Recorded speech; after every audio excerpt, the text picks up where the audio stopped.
Ia, ele nganga whaaloalo mo le nganga whaafetai I luma o le atua. O te whiawhia ai e ofo alofa ma toi whaatalofa ia te oi le amatanga o le nei mai aso. Sa ofa la le lei le atua, o lo alofa e tau muli pea ia Samoa, maona tangata. Ele ngata I lau whanua me ele o le tātou atanu pele Samoa, whapena fo I le atu Pasifika o tātou uso I tuila manua. Ia, ai, o le nei atunu o New Zealand wa avea mo tātou a inga lona lua, Australia le nale.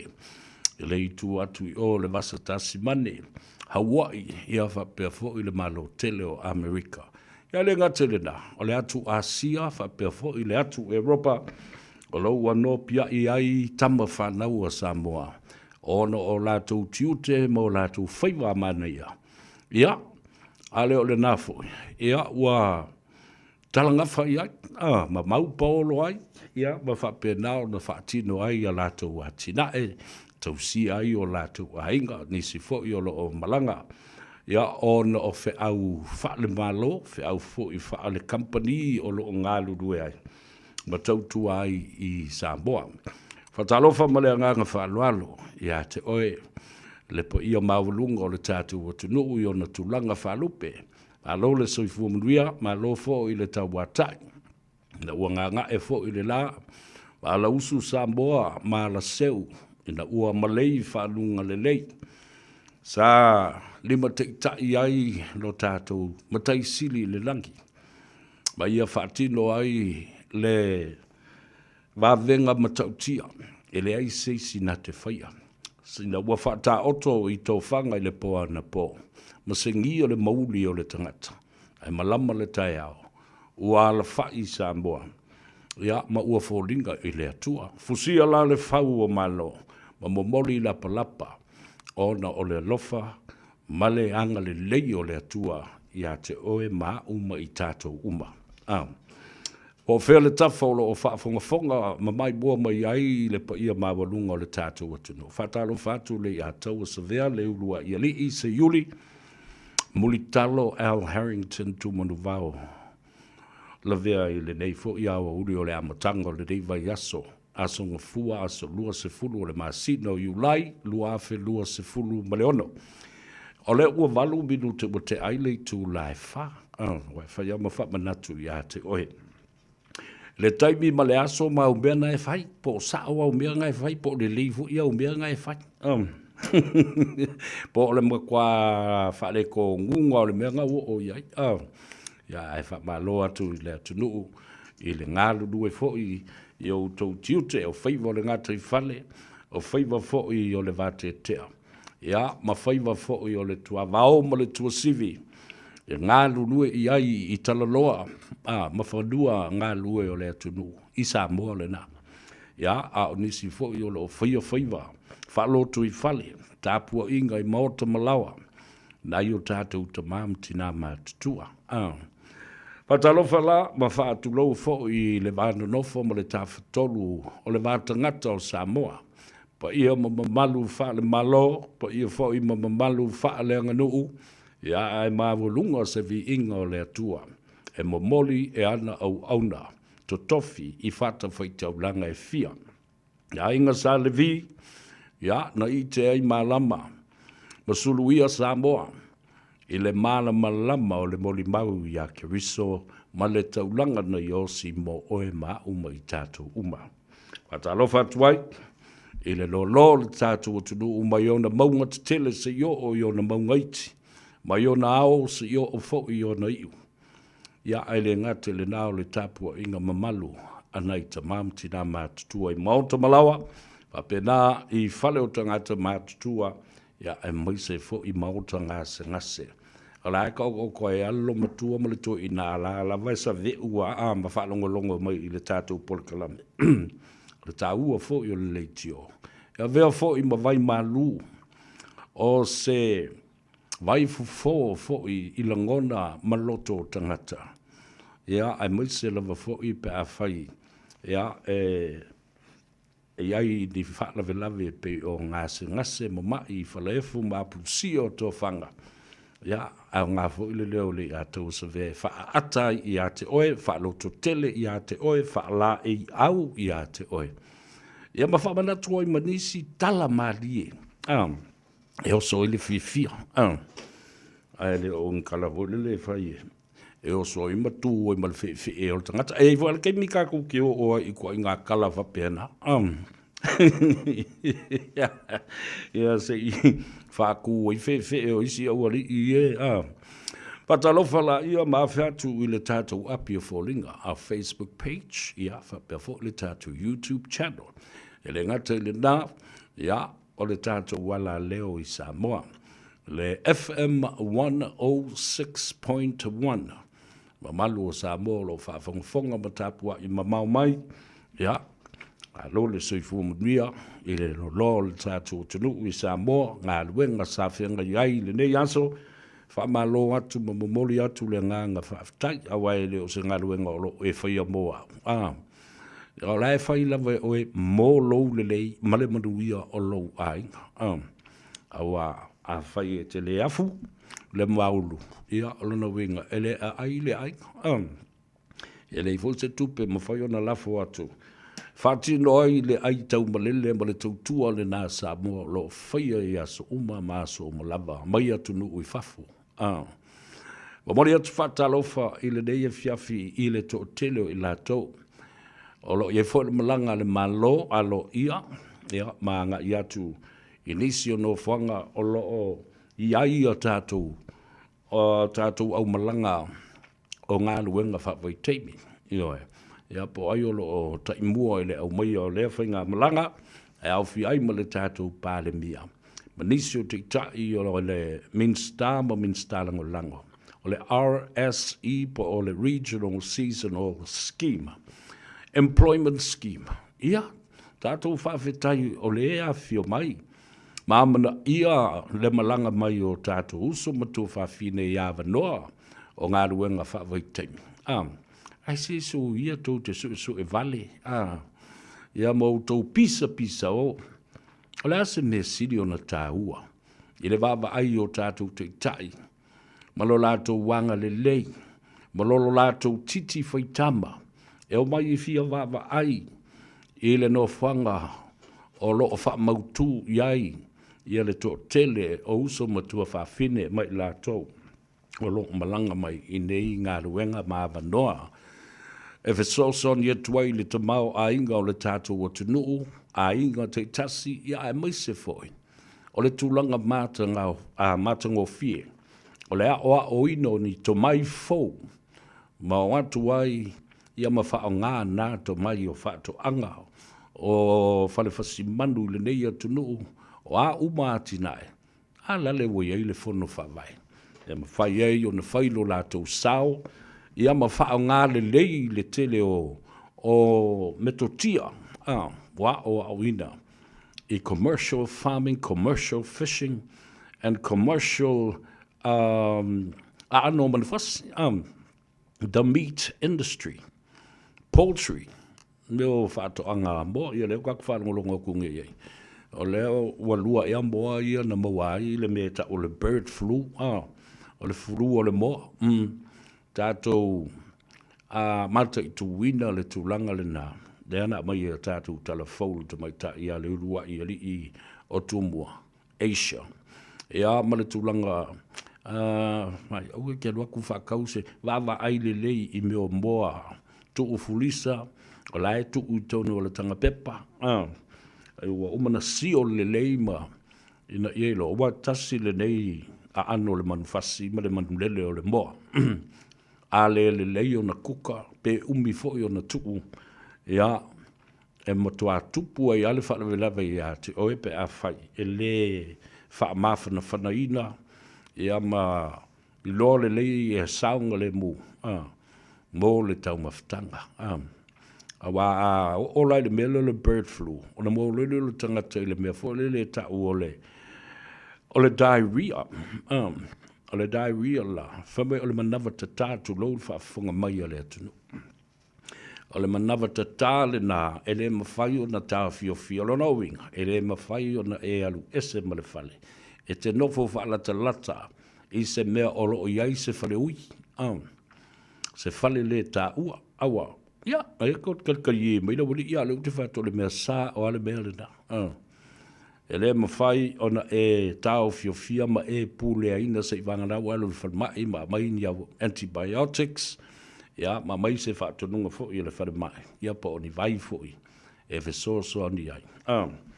I le ngase le na e ta o le mūlisi. Me vive ka ule ngole. Le ngole ma i ma le ngase. O le manawa tata. Patalo fatu i nai wo ma paanga ia wo mai lunga le tātou. O le uso ia pe mita, fa pe na fo i peniata, malo atu ia fa fo wina tanielu. William Brown was first on the list. Fatalofa le tamai ta i la lei ia sina leo. Talofa sina, Ioane Fineaso Poto, talofa lava malo le soi fuamanuia. Fai mai ia lai fai. Mātou lea, mātou te wātou le lau fau malu. E mafuta atu mai le motutele i sa la fai e inisi ia o mai. O lo o mafuta mai i le afio ango le vi sa le mo atatu i eila ina i le vi. Ma sa le mo.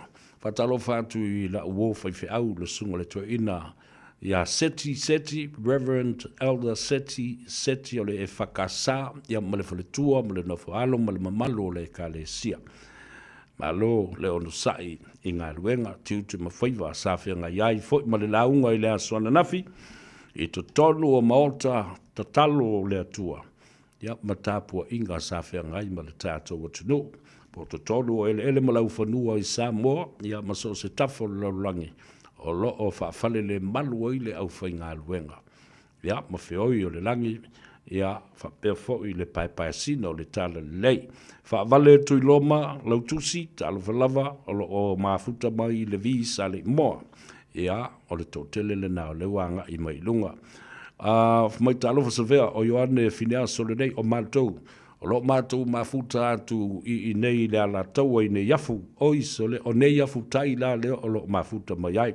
Yeah, yes, because you can actually hear me, not only on our Facebook page, and also our YouTube channel, Radio Samoa YouTube channel, and then, of course, FM 106.1 in Samoa. Talofa peniata lau, Gavin Etimani, talofa lava balola se fumanuia, au sange siosi, ia, whapea foi le to tele o i latou leuanga i mai lunga.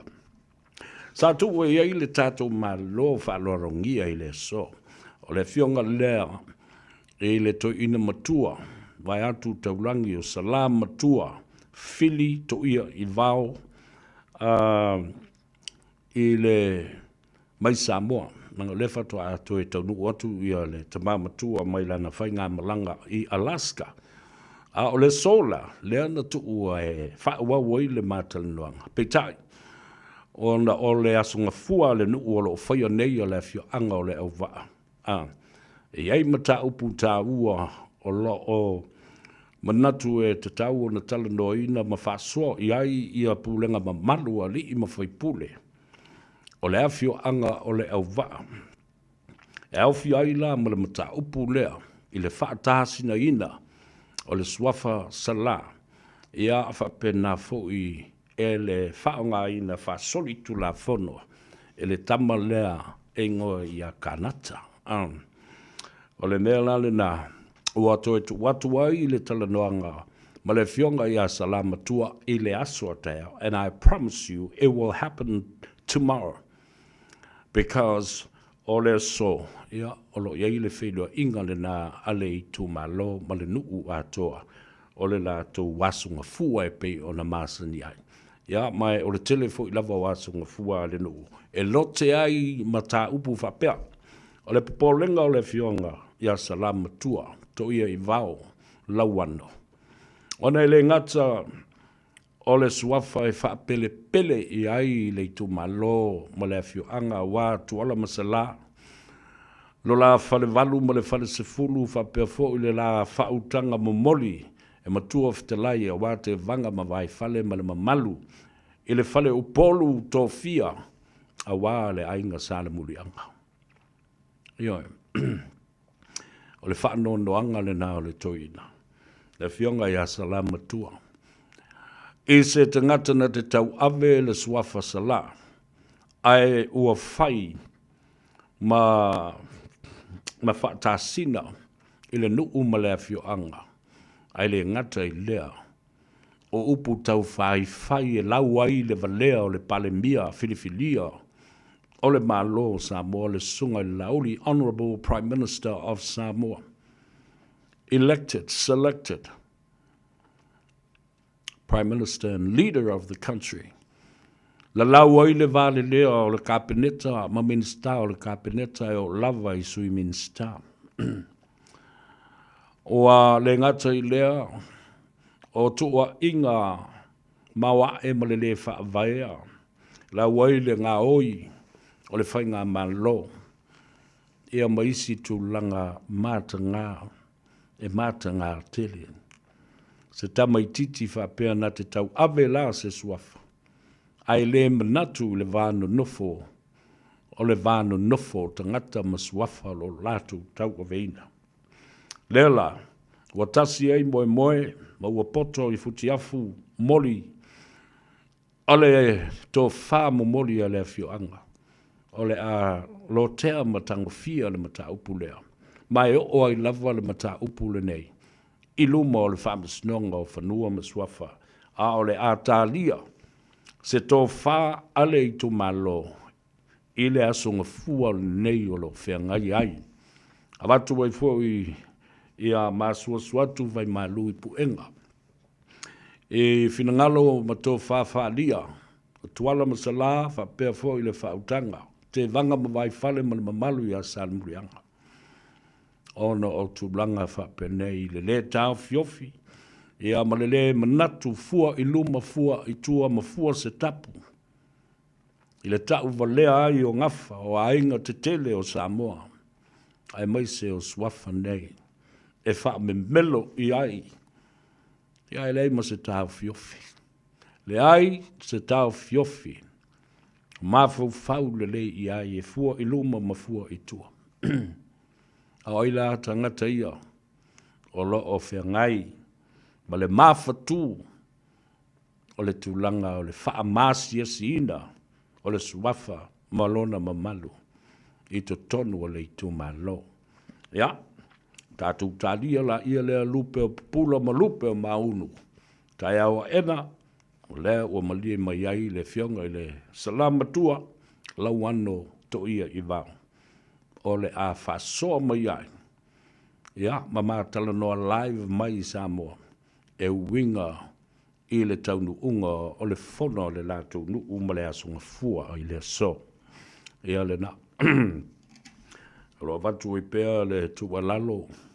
Au nisi fo yo ainga o tau o lo i aiso tanga le tamalea.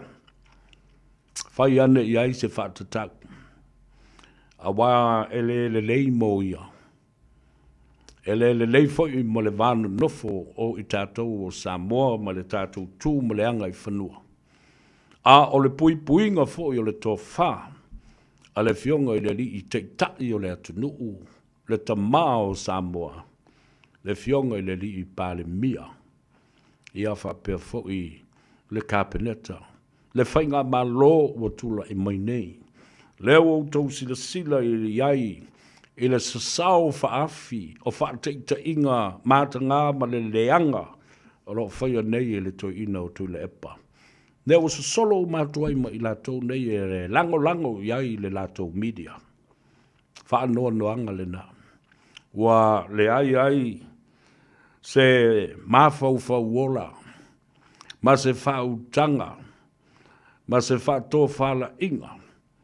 E fua ai i tua ma fua i lumba. Ma toe se saa le whawhao, ma toe maala ma lamba. O ai le whai ai upu nei. Ma le whao ngā ina se seo le social media. E lo te ai ma ta upu ia. A ua uma foi i ona whaatonu inam. Ma lapata ia e le whaamsinonga. A le fōlinga mai. E le masisi e kea i le whaatonunga le whaamsinonga. Wa uma le whaatonu aitu le epa mai la tō uma ia. E le te tau o na toi a whea le swafo le li pāle mia. Ni nisi o whaatala noanga, manitua inga māta ngā, le whaavaea o lo o iai, ma wha ngā ai le social media, ma lātou media platforms. Mole, tufa le tātou porkalame, share our program, press the like button, and even subscribe. Ina ia mawhai o na langona o mamai. E le toa tele o le mamalu o le atunu. Ai mai se whai o tau o lo muri pongi sai pēr. I nei whaatala noanga. Ia whapena fui.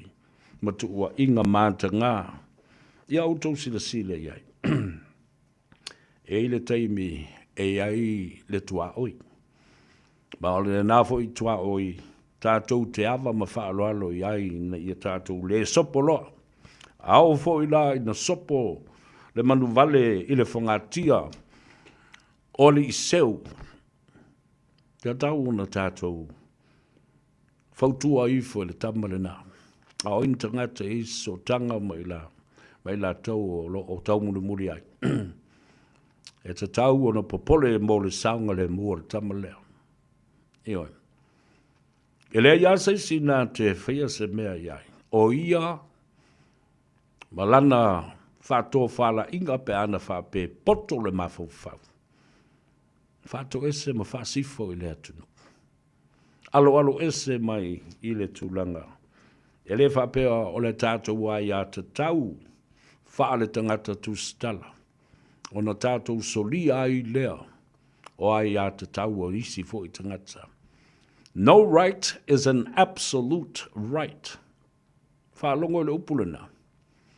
E le ai se ai a te tau e se lau pasene lona ato toa ma lona whaatinoina.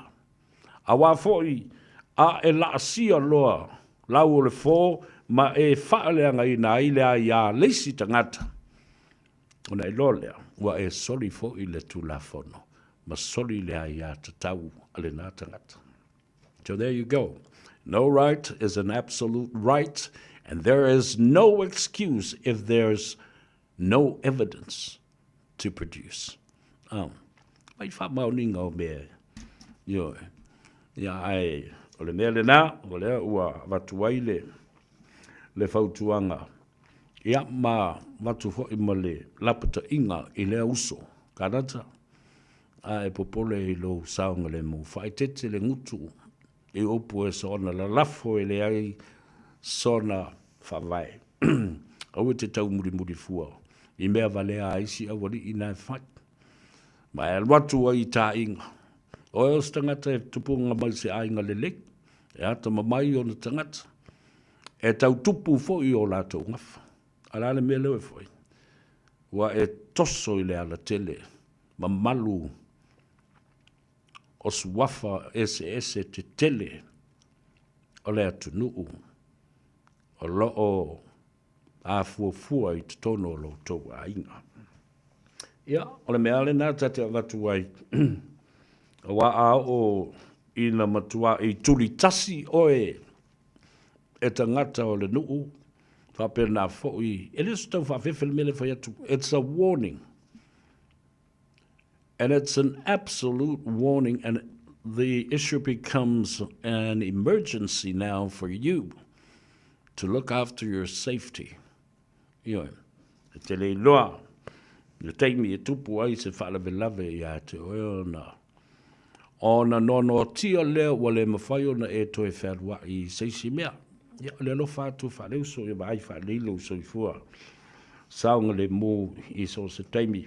Mawhai tete le le ngutu i le te leo tala ma me le fitau i le o yeilo malosi ma o yeilo malo o ia lo lo i loa. Ia le na te atuai le na mata upu i le whaafonga ma le tapua inga le atunu. Ia le la sa au wawai atu fo i le vesi mai o le autu stala ma le au whasalau o le laitu. I le sa i linga po feo o iai i le whainga malanga le fionga le li pāremia. Le aku i alu i Australia, alu i Amerika ko e lele mai. Ia o le alawa. O lo malanga le li pāremia i ana whainga malanga. A o tau la ia o tau ui o. Sulu solo o tau ulu ile sulu ane ile sulu. O ilunga I fetu ma le masina. Ioi, ta milo milo I fole me e o so I fwa ile la. Ile su enga la mosina tala vape nei. E winga ile pale mia. A o a mea le pale mia o fai. O fea le atu nu o iai. Ia le vanga le pale mia. Wala le fai atu. So ia ko ke fai kala pepelo. Ia fatalo fatu ia William Bettercom. Bond malol se fumanuia talavou. Ngā chao malol se fumanuia. Leu sa atau sili tua malo talofa lava. O hope Nikki talofa. O hope talofa hope malol se fumanuia. Talofa William ia fa perfo I talavou. O le sunga ia Josie Retta. Alai Faiva Sele, watching you from Melbourne, and it's 2:17 p.m. in the afternoon from Melbourne, Australia. O le fatalofa I le uso ia fai fata talofa uso malole so I fumbia amadvia to foi le atua ia te oe male faletua male ainga ia tasi dei wo mamai le tele o tausanga o matou the lofa tasi na I Kingsland Mount Albert ia tamatuai o le St. Paul's and St. Peter's atalofatu o Sam Ioane taloflava malolo so fumanuia to faifo le tatu por Columbia and share our program taloflava watching you from Porirua in Wellington tortili o tatu ainga le loi Porirua ia fatalofatu fo le sunga le fafengainga ia pastor Fafo Aulalo ia po le sunga fo ia le ationgie tamatuai o le tio maa ia o le wala fo ile taleni siana fa na we fa wa wina le na talen o le pese ma le taino o la au ma ukulele ma kitara mo me o ma fa pena ai tu tasi lo na fa mo mo ile nga luenga le tua fa talo fatu pastor Fafo Aulalo alo le soifu manuia fatalo fa le sunga ya tana iona malo lava fatai le mafuta mai ile Gagaifo Faiva o le yaso mai ava Simone Talia watching you from Melbourne, Australia fatai tu faltato por kalame o le sunga ya ino keilani moi mai talo fa lava malo le soifu manuia o lo o mai mo mai ile motusa tuila mamanua Amerika Samoa fatalo fatu malole so ifomria tatu ainga malava e tutuila manu ota molo senga fitiuta ma fititai lo fa fonga mai lo ainga tanga lo matua fa pena fo I ya tau idi le tofa ya pupoli ya fa per fo I te o mangalea I male to telo le tatu ainga o suli o tu manua mana ya fa fitai atu I la uto tapu inga ya fa perfo I le tamai tai o Faiva utuone watching you from Otara my favorite place ya o mai anga ruenga ne yaso malo le ngalulue fa le fai ngaluenga o fisa po o fea lava le fale mai o le toia e o a onga le whanau le nei fo I vai yaso ya fa fitai le tua I to Faiva sa auto ngapatia I le so Lia Alailua Josefa watching you from Moto'otua Hospital, talo fai. Alo le se fu manuia va taile mafuta mai. O matua iala soli fatonu. Fatalo fatu o mato tapua iatu I utulei Amerika Samoa. O kaukai. Taito tele o tolo mafuta mai. Na I tato ainga tana lona o po tana yona. Polonga leu pena unasa. Alo le se fu manuia va tai. Lawrence Peterson.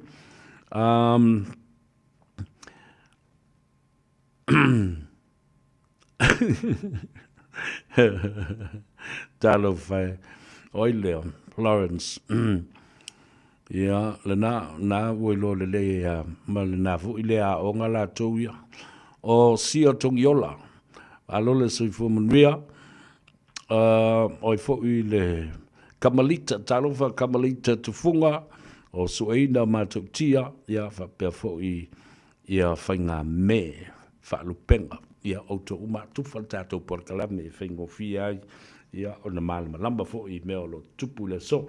Toi lus fuma 5 minute o na tale o le itu lai 5, I le Gagaifo Faiva ma le atou se vea, nā mai lo wasa I le aso nafi.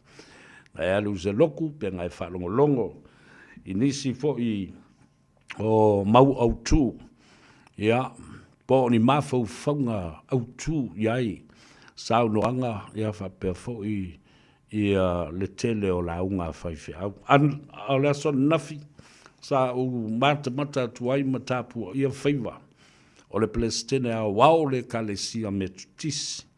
Ma tau alunga ai le wha moe o le kalesia atoa, ina ua tapu ni aloa ia. Le konfelenisi o le nei tausanga lua afe lua sifuru ma leono. A watu ai le wha malo usufono. A malo I le kalesia atoa. Mai ona tai se yo o lava I se tasi whaato a whanau mai mo mai ona papa temre tono le kalesia. O whea foi le fele o le kalesia I tawhai fio le lalulangi. Ma le usu ngā whono lea nga ia tuai I Samoa. I ona malae mo na ele tapu I whonga. Ia, amatu le wha malo mo le whaftai fo I le atua. I lana puinga saunga le mū I le soifua o le tele o le au whai ngā ruenga. Ua le wha longoina le wafo I se tala. Ia, po o le leo fo I rama.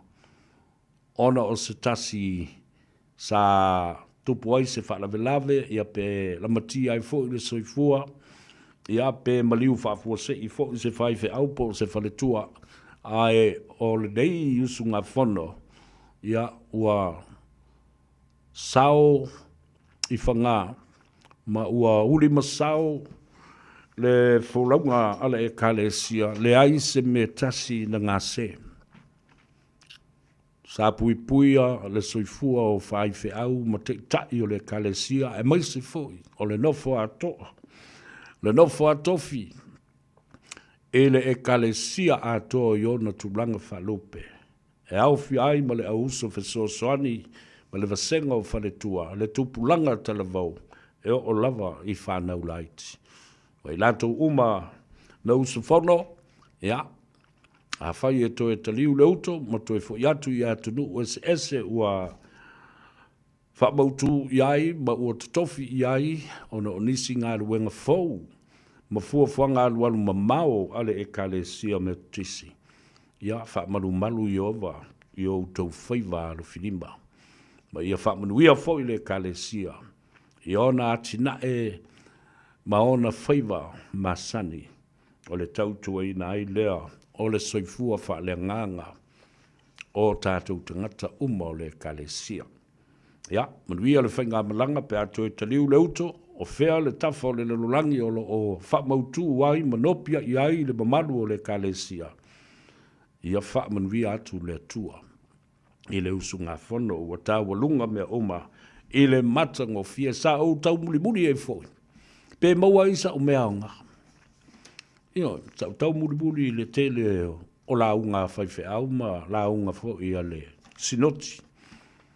Ai mai se fo I o le au tū o le nei tausanga o le konfelenisia le kalesia me tutisi. Whe mai le au tū o le kalesia I le nei tausanga.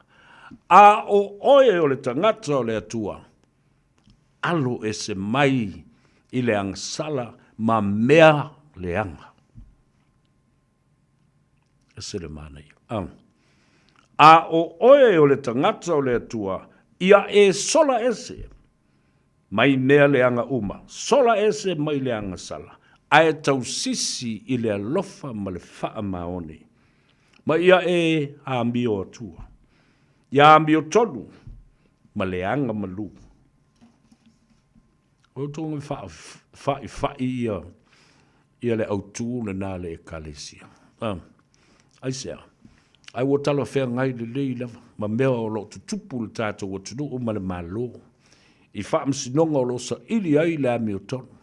Sa ili ai po ina fasiotia lea, fasiotia ne lele, fasiotia. Ele case lea.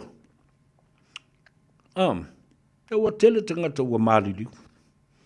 Mali watu le teine le sunga le pari I whikau, tu stala. Mali watu ai malesi ta maitai. Dr. Caroline Cabot.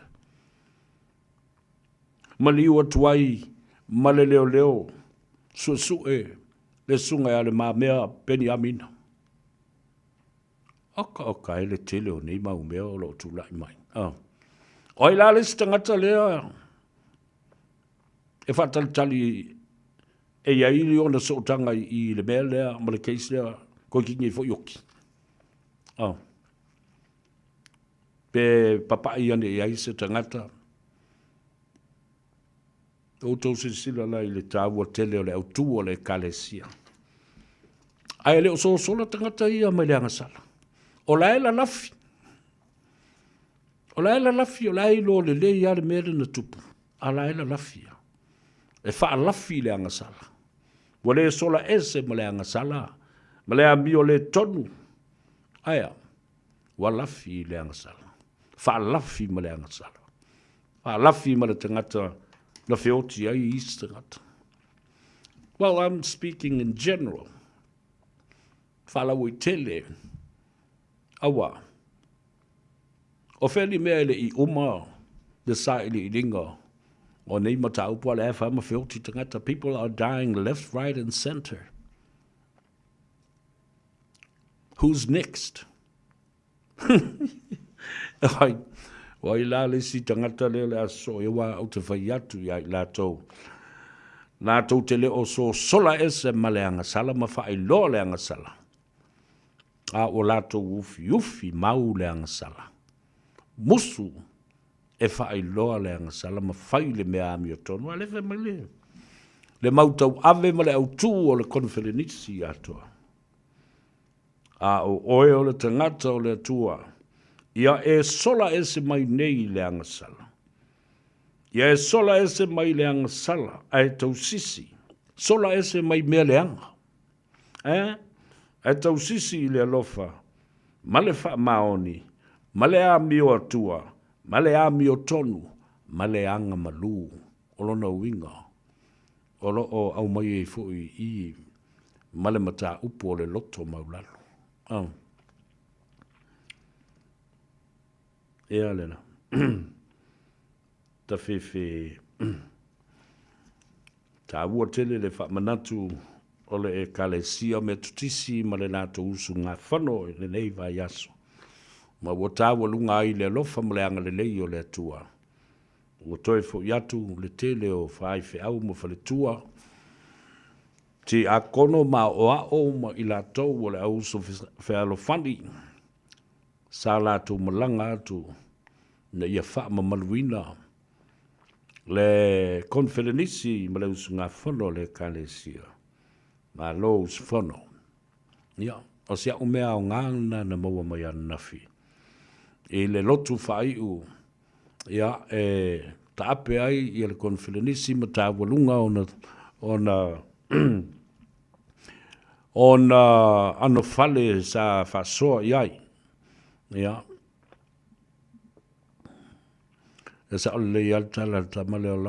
Lawrence. Anyone that supports the Fast Party in the eyes of Canada, you are uneducated and you have never finished your 13. And that is an insult. It truly is an insult.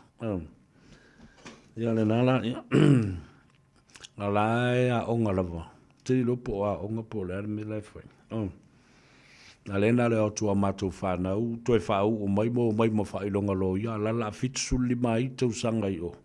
Nā whewhewha wa I a risoloina. Leoen, mena lene whai atu, whai tete le ngutu.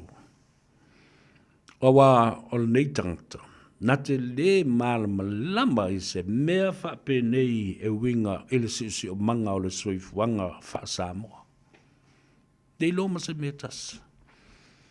And it shows with this ignorant and his stupidity behavior.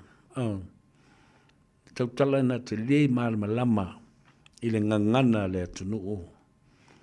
E le malama i upu e whasoa ai le atunuu le nei. Tausi ai le vā nonofo ma le vā mamalu. Ma le vā tangata o tangata. Io. Mai wala pe ana whapea. Io e valo mai. Masau ini mea Samoa e whai. Ia e sa wala filafi mai oi. I tuol lana polo kalame ma mea whapena. Ai nā te le sau se i wheiloa i ma le atunuu. Se i tali i le mawhatianga o le atunuu o lo o iai. E le misi se aso. E anga i mai ei tanga te ie te au le atau sa vea wha mole mole. Fea e se mea. Fea e se mea mo e nei tangata. O le mātou a inga ma mātou tupe sa to tongi iai. O mātou le loa po le ale mea le a whai. O mātou mātitiva. O le lava le mātou whasoa. Ia a o le tangata le nei. Ai o mai tangata maa lātou li siti. Io e le awha ingo tupe le ini tupe i lalo ni o le afe. Fai anga i lunga le mea. Ia le awha la o lofa i nai tangata ma tau mu whai lava. Ina i a tau fo no i le li i le nei. Seli. E te le nofo le le iai. Mai e te le saunga le muai. Pea whai e te le tali atu i mana onga o nai o tātou tangata. I le vau tau sila la iai. Ua sai a toa le pūlenga maua lunga o le afio anga that he claims to be. His village, le Auva'a, where he holds the title Salah from. Le avarau whape mai le fionga ia Salamatua. Nā tau te le loa po whea le pui a inga a whea le fui whale. E tupunga mai ai le tangata le nei, ma pai ai le swafa. Ai le loa po le afo i le aso na whatino ai. Ia se nofo i le swafa sala. Ia. O tau nai tau te lona mele na iel kama ngā kaunga o tau sosoni ane se isu e po whelme o iel tamasali. Sia tongiola ta alofalava malole se fomruia mafuta mai i Amerika ta alofalava whaftaile mafuta mai Kamalita alole se fomruia whaftaile mafuta mai o suaina matautia whainga me whaalupenga whapefo i fia mtalofa fia malole se fomruia whaftaile mafuta mai tufal tātou porkalambe ina ia mawhai fo whatalofa le uso ia patolo talofa lava malole se fumruia telesia tu inga mala a talofa atu malole se fumruia whatalofa atu le tina ia telesia fingota booth ina i whangaporoa ia po o i le atu whangaloa whapena fo i ia le uso ia tanielu ia male tātou koko master awa le alu whakaunga koko le ngaru ngai le whai ungo le vai aso Well, it's a kako pepa koko ua mai. But quite interestingly, the professional packaging of the Cocoa Master has given it a real chance at the market of Cocoa Samoa. We mana tua foi la oi. Na ale te tala lava e vai le sau le manongi le koko. A vane fafolau tama i fasi. Fasi pepa o le koko, lau sachet, ia tu i tono le vai vela. Awa, a matu nei la, ia le koko la po, a vole le o ngā koko le. Kongi kongo le. E lua i ku la o e save ua le mea le ngā se i whaipe matala le le. Ia, whato a mawhaila ia le na. E kaulolomi, e fiu e su e ma. E sini ai pe a fwai sau maka vole le. Sau maka whangoka e maurua i lalo i Iesu e po whemo i eile. Ia le ponga ki koko lea lenga kongi ak. Whatalo fatu i le wharetua i ala vine e sua. Ia, ma le au whenga luenga a le maketi Samoa, le taro Samoa le nā olo i ai i nai o tara. Ia sa o asia tu iai oka le matangofia ma le au lelei a o le tofo fo'i la. Le ulu maopo, ua uma lelei o na tunu tulou le whaafonga mai i Samoa. Na pa ale mea oe whai. Tu ui te tonu. O le microwave mo nai minute se sfulu, po le sfulu lua na baba aile i ai. E a mai ale ulu o lo o afifi mai le lau whai. Ma le tanga pepa. E uma lo lava ona defrost ma tu ui lalo le microwave. So le tawhewhe e sau a toa mawhatu. La e sau a mawhatu ulu i aito. Na pauare mea oe whai. O le whai o lau pepe. O ia mai o sau pepe e fau lele.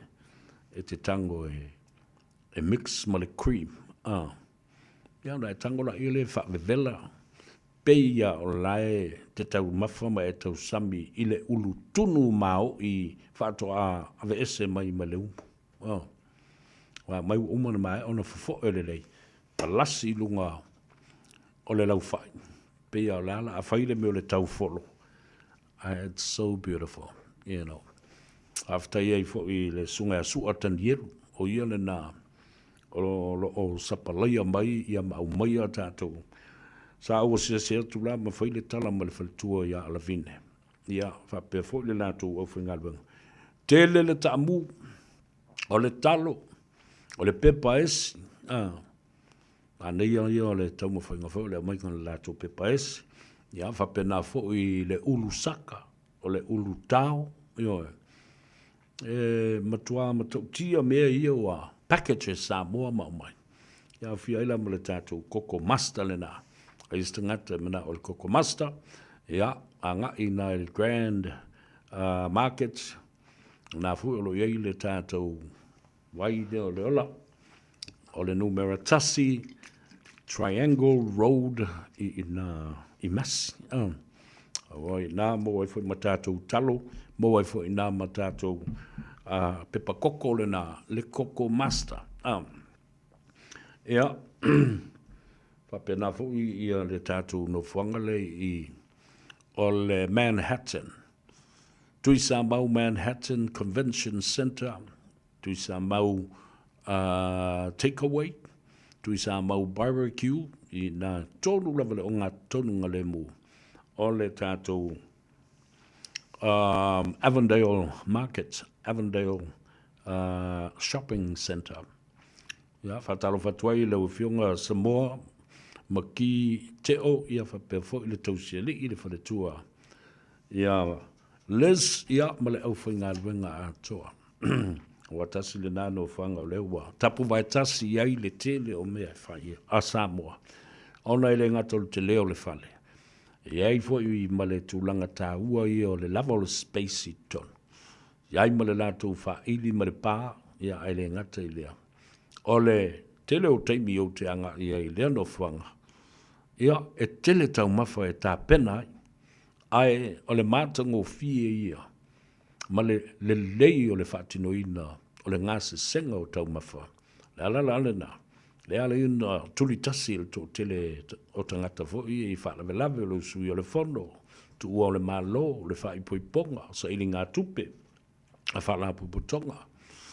Ia, e watu e le wha malo, ili nei fo I tamali, Samoa mo le whaletua I les, ia, ai maise le au nanga le nā, ua whaafiwhi na I le to tele, o le mamalu o le atunu. Ia, toi le lei, e le mawalunga se skip, Yo e flat le le ia e whaingo fie mo te mamtina matua o na a whea ia maulu fale ai tonu.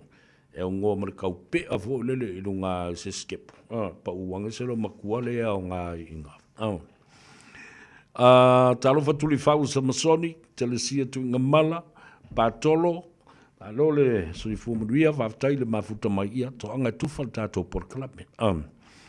O uproot, talo fa uproot I o malo, malo fo ia si Vale Pancesa, mai California, Long Beach in California, ia fa pena fo I o na sia tuai e le polkalame o le lupe fa lele a Samoa le sunga ia tu le epa fa aftai li o sua ia ma le faletua ia soli ia e mase fo'i o lau whaalonguala nai whai ia e vai vanga i ina le fionga ia tupai mo whanua mashera ia whapea fo'i lona li i le fionga ia ta whia mali whatalu whatu le uso ia morona ia po le fionga fo'i le ota nisi neio i nā tau o tautuaina le porokalame le nao le lupe whalele mai Long Beach i California. Whapena fo'i le fionga atu le epa mai i le TV Samoa i San Diego ma utou umalo o utou ngāruru e ai. Alo whai o le Faiva. Watalo whatu i Mildura. Ia olo o tāpua i mai ai e le uso ia Sam. Le whala Samoa mai i nai Melbourne, Mildura. Ia maloli, brother. Keep up the good work. And the nice program, malo. After le tau longa fo i siau. Por kalame Franco sila la ei talo flava, polonga leu pena. O fawo o olo. O fua au. Fai mai le... Fai mai ia le mātai o luasful ma le tasi, alona fai upo e luasful ma le loa. Pray with faith, te talo ma le whatuatua, never lose hope ina ia aua. Ne i pōngi sāma pua oa, le wha moe moe. God knows the right time to answer. That man e fo le maua mai e fua au olo la tau ia, ma lova tai. Thanks for sharing that. O manutui e lei talofa manutui, ma loli le soifu manuia, polonga leu pena, ia whapea fo i leuso ia lawaki. Talofa lava lawaki, Ken Mulipola, ia whapea fo i a fuatia born. A lolo soifu manuia, o mai mua mai ina i le pitanu o Glen Eden. Ia whatalofa atu ia miti soli, ma lolo le soifu manuia, ma se latu ainga. E Amerika e le ngatailea whatalo whatu i le tapo inga foi a le tina matua ia tapu i tea tui ali i whapea fo i le tama matua o le tātou ainga tui ali i sofa ia ma le whanau ma le ainga mai i takapuna i au se takapuna i le tu atu lea o le ala lau papa i North Shore. E le ngata le whatalofa foi i le tamamatua au mua ave ma le tina ia au ona ia whapea foi i le ainga ma lo le soifo manria. Rock L. Henry. Ia, ma lo le soifo manria, watching you from Hawaii. Ia, mai au sange. Whe mai au sange tau i te ngatele me no whewhakwere ai. Ke alofa i si kamai ke ua. Whamai le uso ia rock, talofa lava o fuli, tali ulu, ma uto umalo o nanai toi tu le fau, talofa lava ma lo le soifu mria. O whengia, talofa whengainga, talofa whengainga ma lo le soifu mria, whaftaitele lava le mafuta mai, o telephone tea, ma lo le saifua. Whatalu whatu fo i le uso. Le fionga ia fonti au loa, ma le polokalame mātango fie. Ia, e ma lie lama e taumuli muli aimba mo wai fo i le ata. Le tu risi Samoa, ma lo whai o le Faiva. Ia, whamai le uso ia masi. Masi i Tambua. O le mātou te whaalongolongo atu i nei le Port of Auckland. Talo whai moe awa ngawha, talo whalava. Ia, whapena fo i le sunga le whawhengainga, le sunga le toina. Ia, Tine Tali, Reverend Elder. Tine Tali i ngawha, ma le whaletua moe awa. Ia, ma le e kalesia. O tāpua i mai le e whakasā i le matanga luenga o Kalihi i Hawaii. Talo fatu i le whaiwhi au ma le whaltua mboiawa. Alo le mafuta mai i le au nanga ma le tautua le nei Teofilo au waa. O tausanga papali i whanga io, talo fa brother, alo le sifu manuia. Tausanga waloa loa aso tātou te le whiloa i ale me sini o nai manuia. Wapena fo i le uso i a Solomona Tyrell, Watching you from Hamilton, lea taua, whaftai lava. Queenie New Manino Paulo, Talf Lava Malole from Via, watching you from San Pedro in California, the United States. Patolo Fingota, Talf Lava Malole from Via, watching you from Membrane in Victoria. Io, tele na yo, ainga ya mai whale apuna. Tasi voine yu tangata wa ole uso ya Fingota Daniel, o ia le na. Le olo pingi ngā maile kākou koko master na, au nei au ainga ia. I le awhio anga o whale apuna. So le mulu, tālu whalawa mā lole so na whaia, au so ngā mulua. O lome tuitama, tālu whalawa, ia, whapea foi, watching your program, Severe. Lome, ia, whapea foi, ia, so le mulu. Ia, male uso, ia, J.S. Se Yuli Ali. Alo, whaftaile mafuta mai le au ranga, male tautua, ale si ufongo Samoa, le ua, ta tonu lava le tu lai lima, ia, le a tātou wōai, ia se I, aina ia tātou whasilisi langa ia, ia, e mai se fōi, o tātou tala I vai whanua, ia, o wāfo, le nofasile fia, o mea o lo o tutupu, le nei fo ia tunu ua ve mo tātou a inga lona lua. Se isu ia tu ma tātou sports ia le ala news check.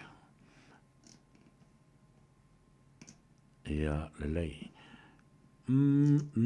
Sai mai, ia le o tātou iai, ia.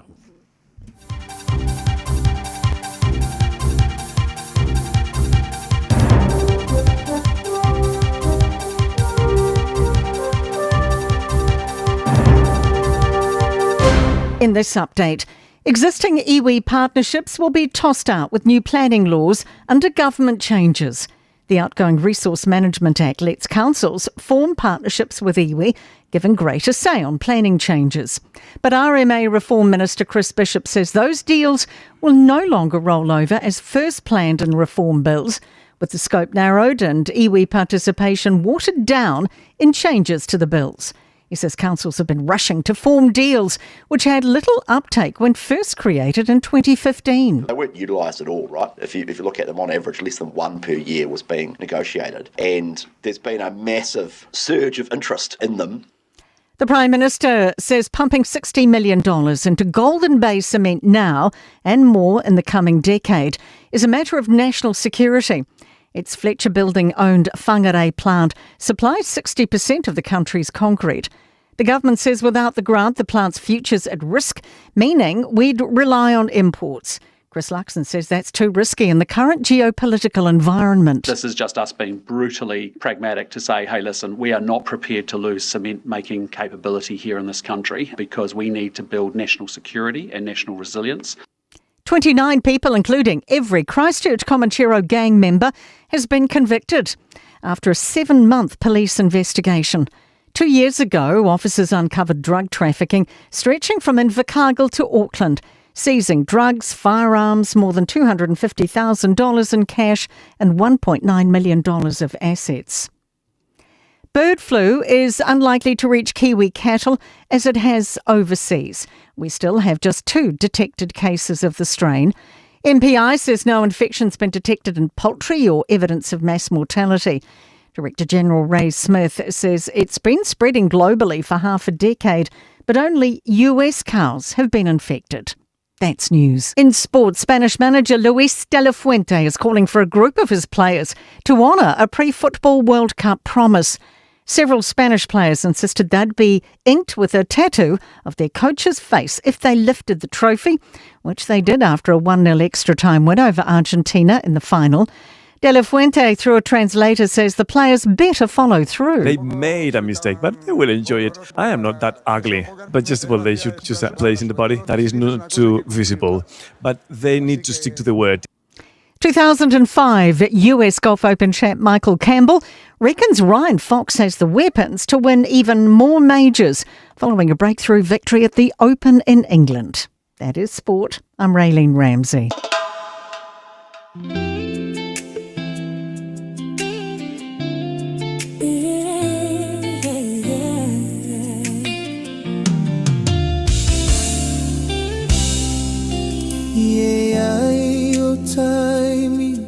O te whaapeane ai Ua sui a le ta aiga I lau vai Talu ona tau mai Fia fia lo aiga Ue tau le amana ia mai ta O pea o se pologa I le fatu aiga Taya logo le Faiva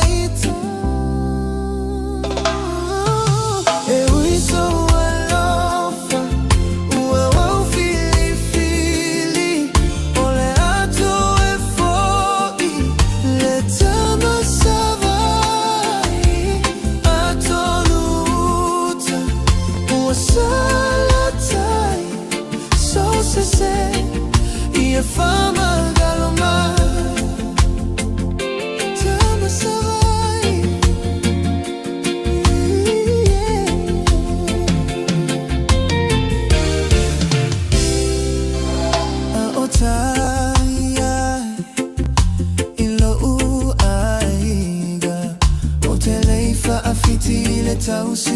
Tausiaina O sale ita uina oe O se fafine no fontane Ua o la upele o la uma ataimane Pea I se aea Ue faa pea maia Po olo aiga le faa pogai So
That's what you're crying to me when I'm not there.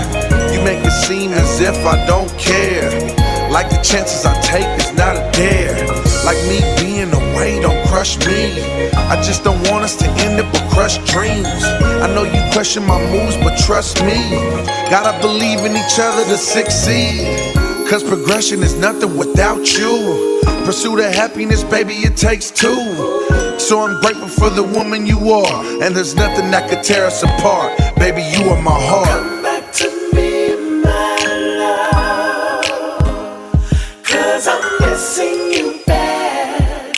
Tell me what it's gonna take for you to come back to me, my love, 'cause I'm missing you bad. And I wanna run. Yeah, everything that I say, I do mean it.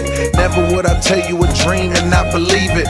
When you think I'm out there just fooling and lady scheming, I'm really out there working and building a house to be in. Imagine a summer home in the island Caribbeans. It could be reality soon, I truly mean it. Never take for granted a moment of opportunity. Every situation is different but not new to me. You and son, I would do anything most willingly. Pay them other girls no mind, they not stealing me. All in all, there's only one woman real to me, and that's you, 'cause your love is sincere to me. Thoughts of you always in my head. When I'm far away, I pray to God you say, while I'm working so hard for you, baby. Yes, I'm doing it all for you, baby. That's what I'll do for you, my lady. You're the one and only, and I can't wait for you to come back to me, my love, 'cause I'm missing you bad. Tell me what it's gonna take for you to come back to me, my love, 'cause I'm missing you bad. I'm missing you so bad. I wanna run with you.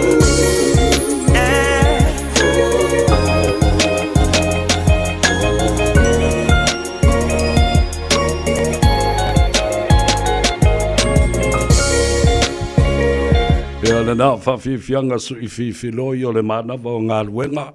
Ia ma le ngā Gagaifo I o Faiva o le atunu ua tu taula. Tiu te sawhianga iai ma Samoa. Ia po whea lava lao le lalulangi o lo e whaafonga mai ai. Watu le whaamalo.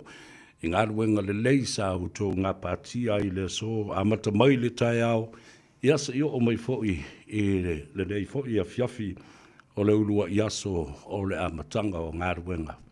I le nei fōi vai aso fau. Whataro whatu le tina ia te mukisa. Ia whapea fōi le ta maa matua ia whaitutoa.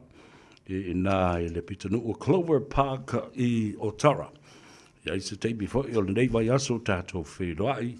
Ia ma tātou ngā lulu e whaatasi e tūsai.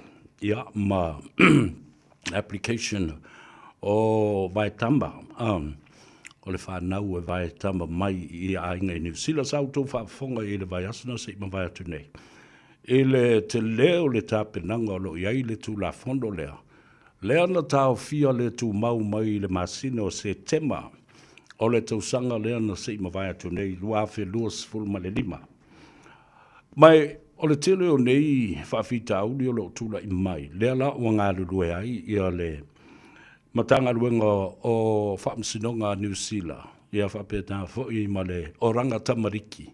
Ia pol matanga luenga lea o lo puipuia lea ia te tau o le whanau ma le tūplanga televau. Ia whatasi ai ma le tātou fōi I tū o le whamsinonga mai Samoa. Mai mafua na tā ua tele le mata upu lea. Lea nga sa ma lata I le 5 I le 6 ta maiti e Vaitama mai I le masina e tas. Ioe. Ia ai o le whawhita uli na tula I mai. O le lei o na tausi. O a inga ia na tau nuu mai iai ta maiti ia. Ia o na so sola leo ta maiti. Iai ia sauanga mātanga. Ia whapena fo I le whaapolonga o mawhawhau ta maiti. No mai au lea o ngā wale koea onga. Lea la na taofi e lo, so it was temporarily halted by the New Zealand government and the Oranga Tamariki and the part of the courts, the court system here in Auckland, New Zealand. O le whailo inga la le matanga luenga o rangata mariki, o le vaenga puipuia, ia le whanau ma la toa ia tatau. Ma le vaenga le whamsinonga i Samoa. Ua tāu ai le tūsi o se ta iala mau tutu le lei. E puipuia i le tū la whono. Ina ia mana ia ia tatau o tamaiti. Whapena fo i mātua e vai tama mai i ai tamaiti. Ua risi mea sa whai. Sa le i ai se mea ta o le police vetting. Le ringo le mta upule da. O mātua ia e o mai i ai ia le whanau lea mai Samoa. Le ala ua matua i whātāua ina lava. Le whaia o se suenga. Ina ia ki li ai, o lona winga tau ona i ai le police clearance. A mātua uma o le mana o e vai tama mai. Ina ia i loa ai, e le aini a awhianga i ni sori ngā tula whono e a awhia i le whanau po nisi lava tūlanga. Sa tupu mua ai le tele o tausanga ua mwai. E le ngata fo i le nā, ia maru pui ai. E loa, e saunga le mūta maiti. Eo, a wai tele i o mea māta ngā na whai e le hista ngata. Vai tama mai i nei i ta maiti. Ia, ai e le mea le nā. Sexual abuse, tu lau le whaafonga le atunu. Eo, ia, ma le tūlanga o le sāua ina o le whanau, so sola is ta maiti. Ai ai fo i ma le tūlanga e le manuia, e mafua mai i a inga o ta maiti nei, o uso, matua ngane, matua whawhine o lato matua moni na soifua mai la rangile nei. O rei nei au ki landi isi, wa lewa na lato ulore mata upu le tau au mainga o whanau o lato uso, matua whawhine, matua ngane. Le ai masesi na whai se fesosoani, pe whaalu se pa usene, e fesosoani ai, e whaulu tālu sanga, applications. O le totongi ina o medical reports mai i whaapitoa le ainga, family doctors. Le ai fo i masesi na alu se pa usene, e totongi ei pasese o tamaiti ina ua fuafua e malanga mai. Ia mana tuala, a malanga mai tamaiti mai Samoa. E o mai i tus fo lau New Zealand, o ave lato o ni tangata anu moni o New Zealand. A tau nu mai fo indei. O na ave leo passports e mātua ia o tau nu mai ei tamaiti. Ai o mai la reisi au ki ngifu ia. O mai whaaleanga ma upu ese la ngona o tamaiti ia o tau nu mai male manuia. I New Zealand nei o lātou mātua fau ia o le a lātou whaafsanga i nei. Le mea lana na tupu.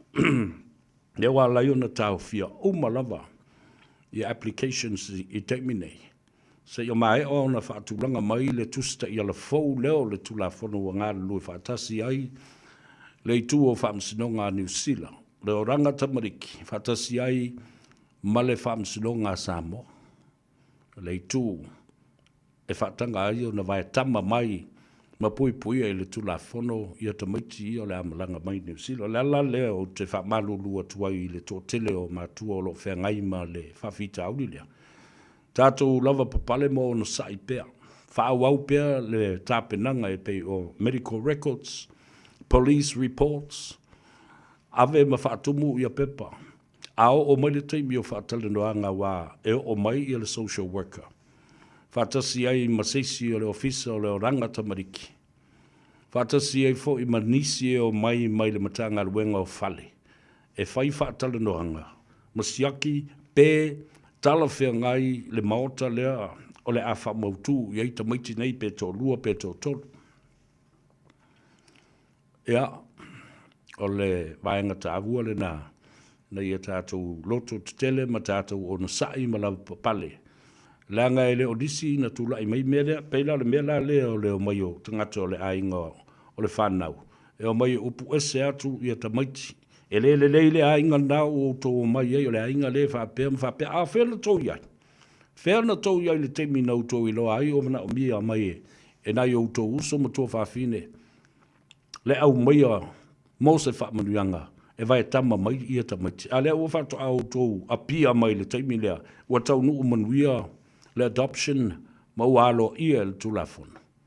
Mel nai le fitaui, e le fitaui mai le lei mo langona ma nganga o tamaiti ia ua tau nuu mai.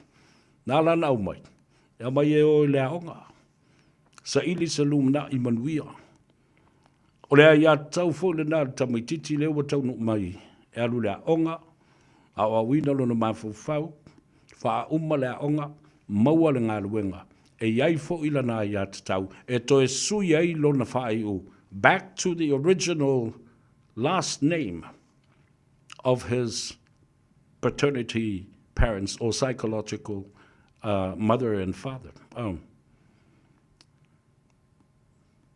Le mea nai tā utet, o le tātou, o tātou au tangata mātutua le ma fua mai i o na tupu nei whalawe lawe. Ia, le mautonu ai ia langona o le whanau. O isi ua taunu mai, ia o le whanau. Langa o tele i o whawhita auli o whawsanga i mamea nei. Ona, o le fwoi o te whasoso i atu, mai loa ai la whalawe lawe i atu lai mai. I le whaatino ino nisi o applications mo adoptions. E leo le taimi fo le i tamaiti. Wa fe pasi i pe o le polo la kapi, fo le se vai atu al whafonga le tunu, e ese le tangata i vai asul nei, ese tangata o mai ave tamaiti le vasa. O le ale tu la fon. No tau au mai o tamaiti ia. Belna wa tupu ai le pisa ma le maua i le vā o le nofo le le. Talo whaila ia le inai tamaiti.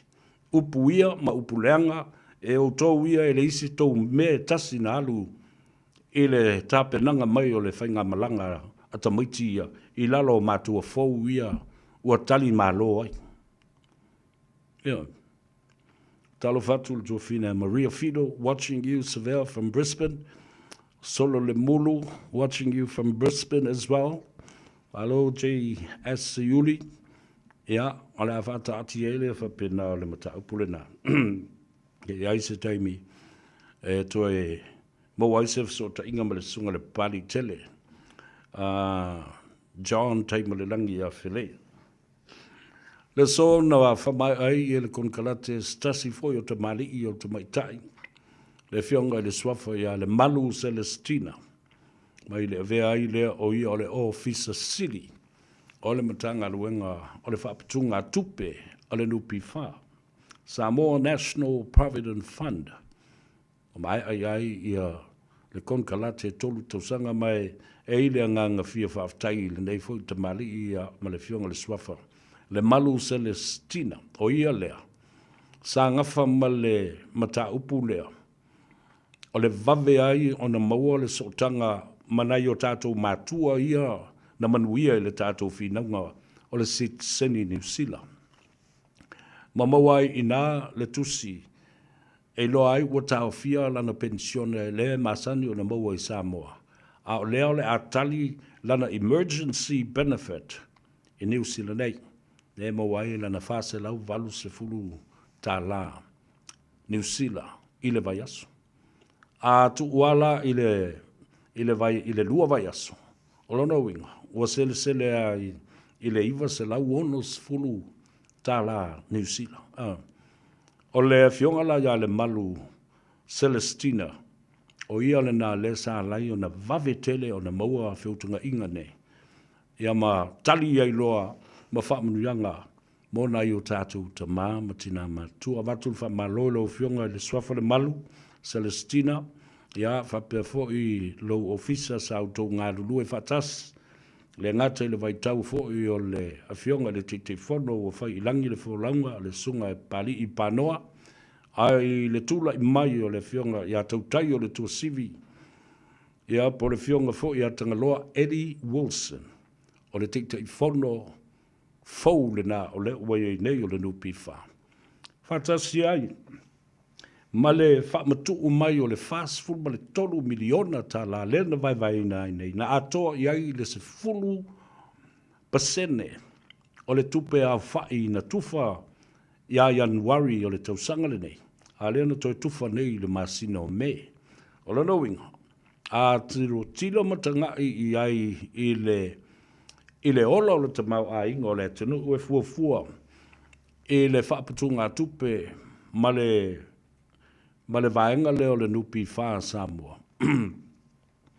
O le matua tele o whaamnianga na saa mai i le amatanga o le nei tausanga a lea na uma Februari ai o mai le masina o me ma le amatanga o Juni. Lea fo ina toe tufa i le si fast food 3 miliona o tupe a le ufaisau whanga. Ia, tātou patipatia nei ngā ruenga le lei, ma nei ati na e le lei o lo o whaasafua atu i le atunu. A lea lava e ui o le isi au vale ia mawhai mai. E le se tupe, le se a, le se tupe. E lua a wala e alu e le tupe le nai tua. E alu sao e lau sao whanga. O le si, e alu e tutongi ei, e a sao no ngā tupe. Na tu ua mai e le i mai o na tutongi le nā no ngā tupe mua mua. A fitai i le malo. Le voi no tau whaafonga lava. O whaatala no ina le teitei whana fau. Le whionga tau tai o le tua sivi, tanga loa Eddie Wilson. Ta ia sao no ai. Le ataua, this is the first time. O le taimi mua mua le nei ua o tilo tilo ma wawa ai. I le atina e le atunuu. E mata utia, o ai i le tesi ma le 5 biliona tā la ma a seta. O le whaapatunga tupe nei a le atunuu. O lo whaia i ai sa whanga a le au tutongi la whonga ma le au whai la whonga. E se a la tu tupe tipi mai le inland revenue, e se foi ma la tu sa whanga. E ave whanga ioia le nupi wha. The National Provident Fund of Samoa. Tasi foi la lea matanga luenga, fatasi ebal matanga luenga le UTOS, po le unite lea o le vaenga o tausi maa maenga. O lo iai fo i a sauwhanga lea tunu, o lo whai iai ma lo whanga ioia. Tasi ia vaenga te tele, o lo mawhai iai, o na fuafua le malo na tenu no mai ai ni tupe. Internal loans. E whai ia tātou me ia tātou te vesi e nei. Whātau ia tātou valele. O kai le tele o mea o loa e mana o mia i le atunu. Peitai. Wa sao no fo i le fionga le teitei whono i atanga loa Eddie Wilson. Le ataua e si le sila i ai i le mea o tūlai mai nei. E nā o le whā masina sa fuafua a whai e tūlai mai se whawhita uli po o ni mala wha le natura e a whia i Samoa mo le tangata ma le tamau a inga le soifua ma lolo ina the economy. Kua uma o na whaata oto mai. E le na o le wha masina. Aia, se 5 masina e mawhai ai o na tūlai i Samoa i ona lava vai lua. E tali atu i pōpō ngā tia, malawhale natura, o nionge, o ha umalawa nā mea, se 5 masina. 15 months, rather than the 4 months that was forecasted before. So you see, ladies and gentlemen, le ai ora uri i mapese, le se tupe, ya kupe kou puke, o lewa ya ku, le tamau ai. Sfulu masina le na, e mwhai foi ona whatau mai a tātou suau. O tau sila ia, pisa nei leo se plan o suau. And then, of course, the emergency unit of government has already had a plan. Every month, including from May, June, July, tolo mali e mai ai o le waa. Le va swa u te le sau fa tumu tātou tane i lunga le wafu, to e maulu atua ia. To e le si masina pa koe sau le ma. La le mele wo ia. Ono o le tātou foreign reserve, ma le tātou tupe o le atina e lea sa te ui fafo e mafu mai. E le trading of money and the exchange rate. Now, we're sitting on 15 months forecast of that foreign reserve. E mana I pe a mana malama le ai. Ai lo leo au mai le whamtalanga, au mai le whamtalanga. Le ai se tupe, le ai se tupe. Ai le me le ka mo I fo ma fa o I mo kesi a atu e lau po e ata e tapu e mai ia fai pule ma te fono o fono whawai.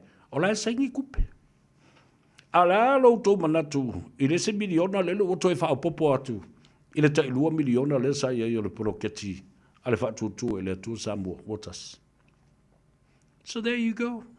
You have no answer to counter the government of the day and all the manifesto and these projects.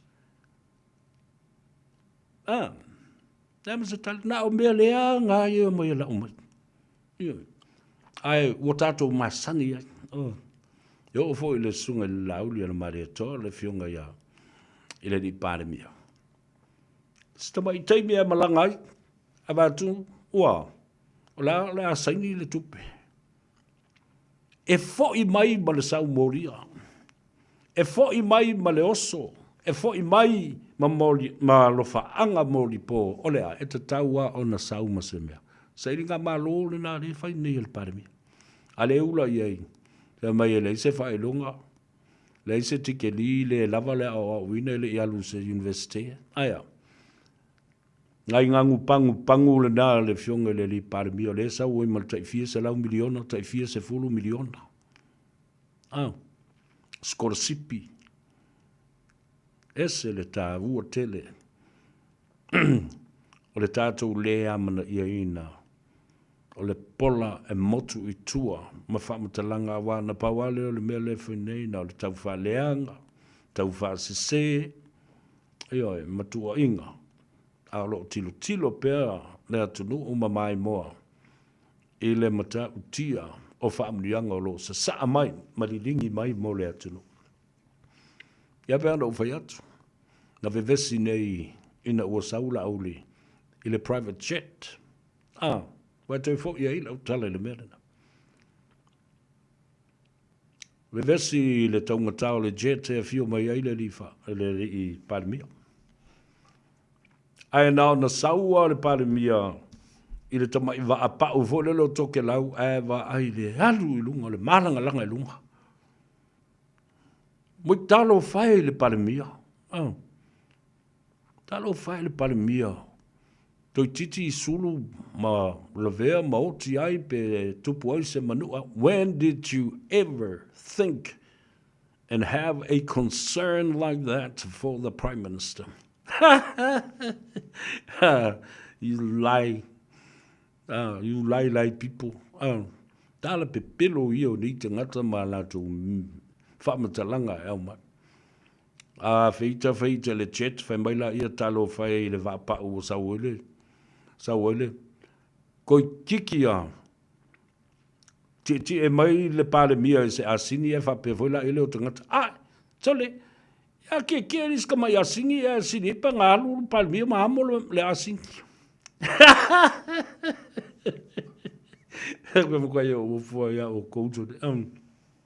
Come on, man. You're crazy. And this is crazy. Ele o tangata uma tātou te mawhau whau. Awa o mea uma ia e whaatupe ele maranga le paramia. O mea e entitled I ai le paramia. Ia. His entitled, his travel to be financed, his medical to be financed. He's entitled to everything. Ia. Ele se mea le rei la. Ia lo tātou.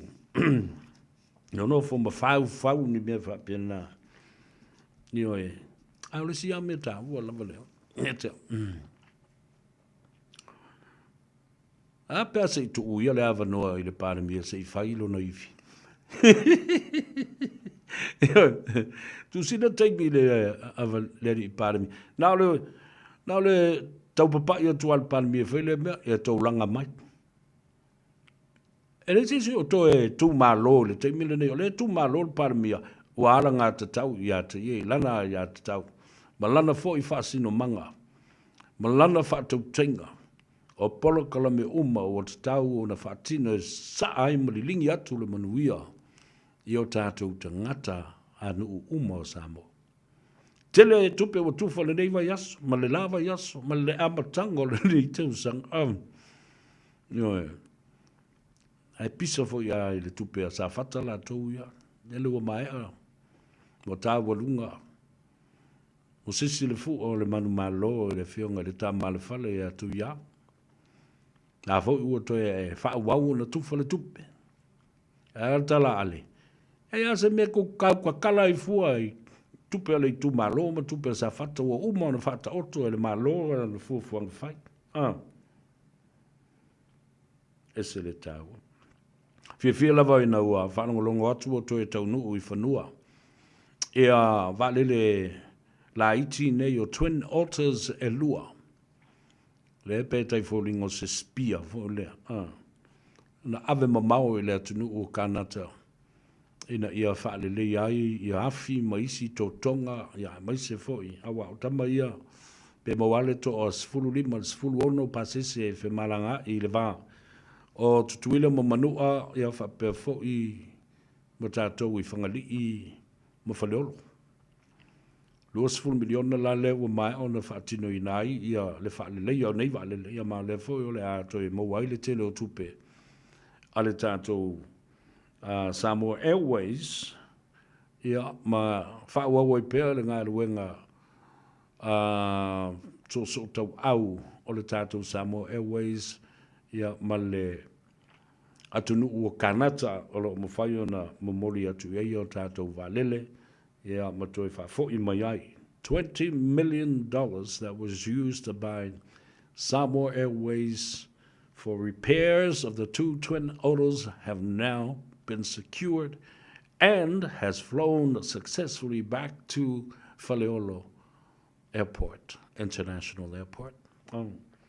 Sele mana I tele le na na fa moe ia no winga la to o tatou va ala po o ia o fa tali ni ia mo sisi fu fuanga le malo mo le mana ia mo le timi lava le nei ia le ua ta oto ia isi tupe mo se leni e tangata wa mai o na fa o atu I Samoa ma ua uma fo en tapena ina ele Central Bank of Samoa has done the legal pathway for all the investors overseas that would want to buy shares of the Samoa Airways. Le lau mai ona whaatulanga le tulafono alo I e pui ai, le saunga le mu o tupe le au investors, e awa pena fo I le atunu u atoa, o lo fia whaini o la atu share I le Samoa Airways. Ma ua whirwhiri ai fo I male whala puputonga o le unite o tausi ma vaenga po o le UTOS. They are the administration body of the investors for this plane. Ia mautuai, ia le tātou sotanga, whawhaipaanga. A private partnership with the country, the population, the Samoa Airways, and the government of Samoa, and the people of Samoa. Whiri mele lei, tālawhalawa, mālolo sai fumanuia, a Michael Utualunga, tālawhalawa, Sulesha Akari, tālawhalawa, watching you from Wainu Wamata and Lower Hutt. Tufal tātou Purkalambe, tāua tele. Sa vali sa tele, tālawhalawa, mālolo sai fua, Emma Vaipua, ia, papefo ia, le sunga ia whapa ia whipulai, John Etuale. Alo whaftai le mafutamai John, ia whapefo ia Heaven, 1987. Mai, manuia le tutel nepo, matamata atu I le Home of the Braves. Okay. obviously the United States. Whamamalu uta perese, talufa lava, John e tuale, alo lava. E tele lau whaiti ke ria e le ni whai. Mantua fo ina mea le nā. O le ese senga le mea le poto, ma le mea ta o le ata mai. Le poto. O le mea o a oina. O le ata mai. O le awala e apalai ai lau poto na o a oina. Knowledge and wisdom are two different things. Knowledge is a learned and knowing the facts. Knowledge is learning about the facts. Wisdom, is the application of the learned knowledge. Ina whātau nu oila I leo le mele te mawhau iai. Men tua le se senga na upu na e lua. Le poto ma le ata mai. Knowledge and wisdom. Knowledge is the learned exercise about the facts. And wisdom is the application of that knowledge to be able to find out the truth and about the facts. The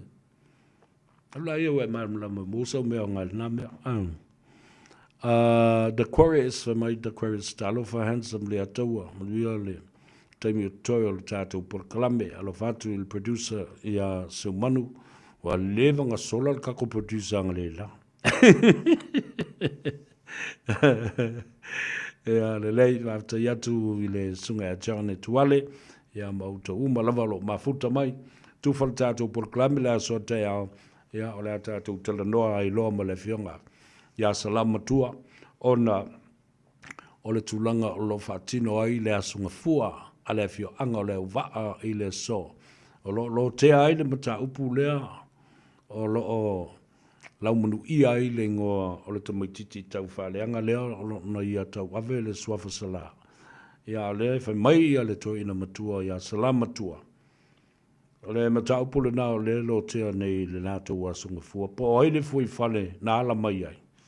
Ai o ana whea fo ina whaatino ai se suafa.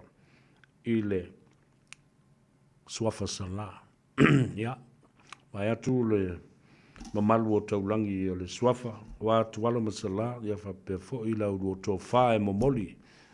E matua ftelai ia te vanga mawai whale. Ia e maise fo I o le launga a le whale upolu tō fia. Le ainga sale muli anga. Tātou tāria lupe o maunu I le aso a tai au. Ia, ma tātou whaalongo la I au nei misi a te oe le aso le a tai au. A wafoi.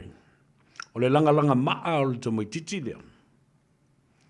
Ma le whaai I loa mai o lona whaafia poto tele. Ma le amana I ai ma le whaaloalo ita I o le atano. I o le ala. Wa o I lava le mata upu le whaamsinonga. Ia. Ia. Atalo fatu mapsua, lupe matasila, le sa na lala, talo lava malo, le soifu manuia, o mai mo mai I na Mr. Chips, East Tamaki, Auckland, talo fai malo lava, le ngā lua le nei aso. O Tawati Colin, talo lava malo, le soifu brother, faftai le mafuta mai. Ia, o to sfuma minute o Natale o le tu la. E ono. Anga le nei mai le tua ma vai lo tusa so tato manuia. Talo fatu la fionga. I le suafa. Ia, vape foi la fionga le saoli. I tuala ta wata pa utino mal fatu ia peka. Sfultolu Lappington Road. Ia manisi o to usolo. Fai aise malo longa. Na, ma fai skai kasi. Na, lo mo le tato vai o leola. Ia, whapena foi ia le tātou whale loa.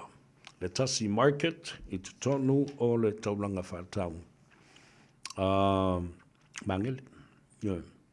te lofo i nā o le amawai iai ia ni tātou vai o le Coco Master, tātou pepa koko, i se aso le vai aso le nei.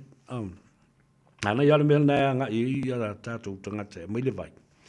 Awa i nā fo i te mawai ma isi a tātou o loa nā, tu ele wha maloi leo se Daniel, wha pena fo i le tina ia telesia, i le una ia ma le wha malosi au, o i tātou tau te whaia nei mea, wha manui nai o tātou ainga malo tātou o tunu, ia, ai le ngata i lea, o le wha lawi loa, o le autu o le wha lawi loa, o le nei tau sanga e sui tūranga ai i le upu te Wheeler Festival, ua whaingoina mai, o lau Samoa ni ngalo. Samoa ni ngalo. Mai Samoa, least we forget. Le lope o tu i lewa yasu o mo kusi se pese wha au ku i le nei tau sanga. Kako pese kua i fuila ia lea. I le anga i atu le wha i ungo le nei tau sanga e mai se. Le Te Wheeler Festival that will be replaced by Least We Forget Our Samoa. No more Te Wheeler Festival. E vai lele vaso lena tenei, lena ata tala il tātou leina. Mo le 5 minute. Malo, sau? Lo lava, fa malos. Tele vai lau producer leo wana. O vatu le ambulance o le talo whari. Ele na, 5 minute na te tala il tātou leina tu titi mo le lua se folo mon tupu o ingoa na wha ma ite mai e le atunu. E sui ai, ia le mea leo le, o le Te Wheeler Festival, wa ila ususu enga, wa waitu. Ele ai, o le la au leo le Te Wheeler. Wa fosi a tātou ia, ele maso le mea whameo le la au a tātou. Ai le loa. Ele ai e leo se native plant le a Samoa. Fe mai fili me le lei ma Tony se nona, wa mai talafu se vea leo ua tā le tolu i nei ai mātou i Meriponi, Australia. Ea, tā walunga atu ia le tātou Pole Columbia le ngā Gagaifo Faiva i le nei aso. E tusai ma le whai unga wo o iai ia le FIFA Soccer World Cup 2026. O sola i nei le malo Spain. Ia, ma le talita, ma le ipu fo le. Ipu le wa levanga fia sola ma Donald Trump ma tuu i lona Oval Office i Washington. I sorry with umana mana o i le ipu o le langi o le soka, mana o i le ipu fo o le Peace Prize. Nobel Peace Prize. So le ka fifiri ko ingare. Awa le ai se ngofo le lei o Amerika. Ia na mea vale, ia whai ma whapapai o ia Iran. Ia watu ele talia mai Iran ni vai. Whasanga ifo Iran ia ka whanga mai isi pomu mai isi mea whapena. Ria tele le tātou tino, nei e whiawhi, manuia lau tau mawhitanga mō se whingalo le tō wha. Ia po le sunga fo ia sau. Ia awa fo i lau tau mawhitanga. Whamangalo fo se leo leo o nei. Tuli matai ma mata i tuina le aso atai au, le atatu toi wheilua i ai. Atai tai atu i ai, loutou sifua ma se malosi e lau lua whesila wha i ai. Ma rei atau sa vele nei, alofa tele mo oe, le atatu o e tale pese lea, ia ma tawalunga atua i lava. Male ngā Gagaifo o Faiva i le neifo i asonga fua.